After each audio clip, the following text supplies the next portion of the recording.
Can these bones live?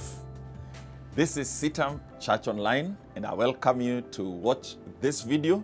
My name is Jotham Munene from CITAM Mombasa, and I'm glad you have been following this series, Q&A with God. Welcome.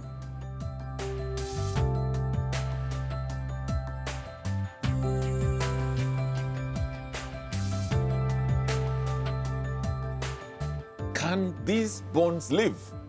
That's a question today that God is asking us. And let's take the reading first from Ezekiel chapter 37, verse 1 to 3. The hand of the Lord was upon me, and he brought me by the Spirit of the Lord and set me in the middle of a valley. It was full of bones. He led me back and forth among them, and I saw great many bones on the floor of the valley, bones that were dry. He asked me, "Son of man, can these bones live?" I answered, "O sovereign Lord, you alone know." Now, some of you must have heard of this or must have read this story before, but I want you to notice that the bones are very many. In other words, the valley is full of bones. It is also important to notice in verse 2 that they are not only bones, they are not only dry, but they are very dry. In other words, there is no hope that anything can come out of it. In fact, the context here was that the nation of Israel or Judah was in captivity in Babylon, and they had given up hope. They did not think that there will be any more, independent nation like Israel in the future. And they had begun to lose hope completely. So that is the picture that is being shown to Ezekiel. Can these bones live? Now, God is no longer asking Israel, He's asking you about your situation. Can it come to life? Can these bones live? And maybe you have given up on your health for some disease, for some condition. And it is God who is addressing you today saying, can these bones live? Maybe there may be even somebody who it is actually a bone case itself, and God is asking, can these bones come back to normalcy? Is it your education? Can these bones live? You dropped out at some point in college and you've been out for 3 years. Can they live again? I was talking to a young man the other day, and he said he never went to high school, and I said, you can still do high school. He said, oh no, it's no use. I'll be wasting my money. I've already married. And I told him, we are not finished with that discussion. We'll continue. Because the bones can live again. I mean, I've seen people who did not go to school and they do it on their own. They register for exams and the bones come to life again. Have you given up on your getting married? And it looks like every suitor is letting you down and leaving you. The bones can still live. What about your spiritual life and vitality? Could you be there and you know you are not where you used to be, and it looks like there is a force that won't allow you to come back to the excitement of knowing God and serving God and being involved in ministry? And maybe it's even the pandemic that has gotten you lose interest in the things of God. Can they live again? Can these bones live again? Have you given up on your ministry? Have you given up on your nation? Perhaps you are in a nation like me, that there's so much corruption. I mean, you are surprised at the level of corruption and wickedness in this nation. Almost everywhere you go to, things are not being done right, and men and women are stealing left, right, and center. Can that nation live again? Can there be hope? Can these bones live on your denomination?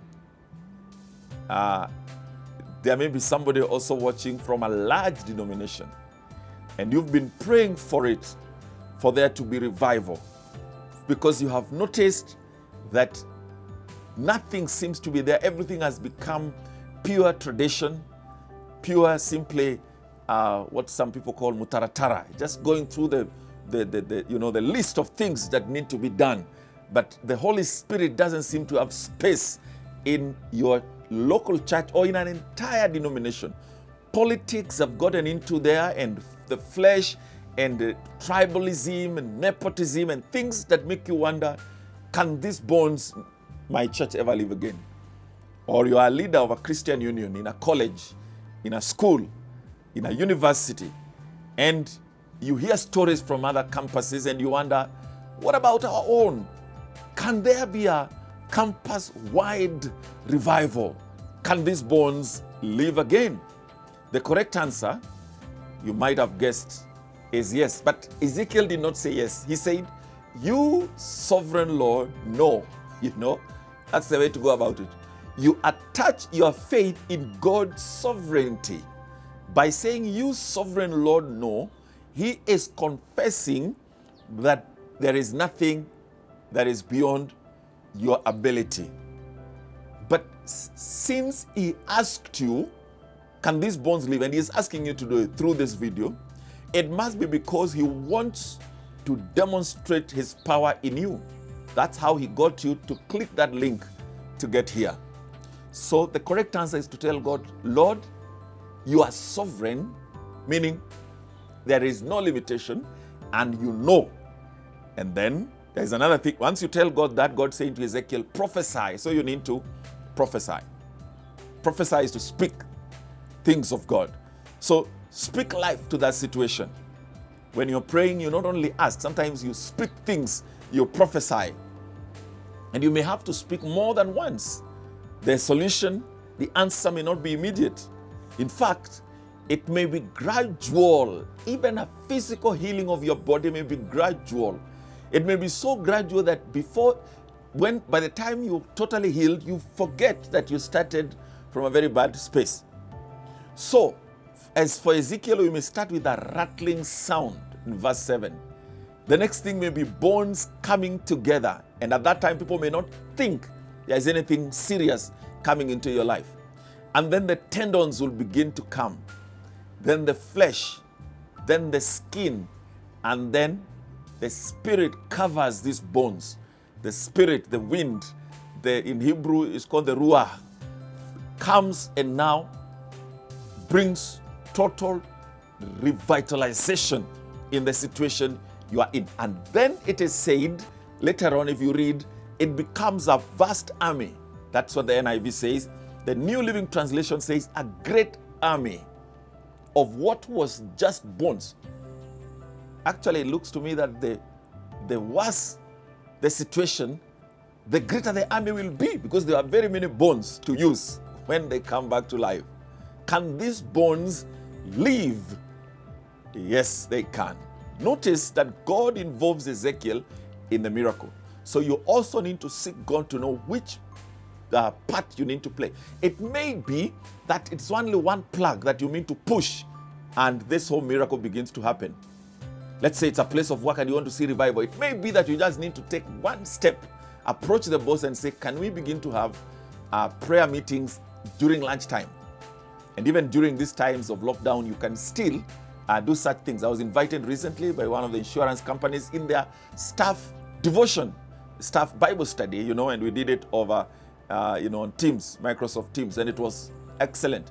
So don't wait until these things, until you go to normalcy. Even now, begin to ask God, which part do you need to push? Where do you need to cooperate with Him for this army to begin to be reawakened, so that the Spirit of God will bring life in that dead situation? Well, that has been the question, can these bones live again? Asked long time ago to the prophet Ezekiel, and I know the Lord has spoken to you. If you would like to tell us how the Lord is speaking to you, or want to have some clarification, feel free to comment ask questions through the social media platforms below. May God bless you, and thank you for watching.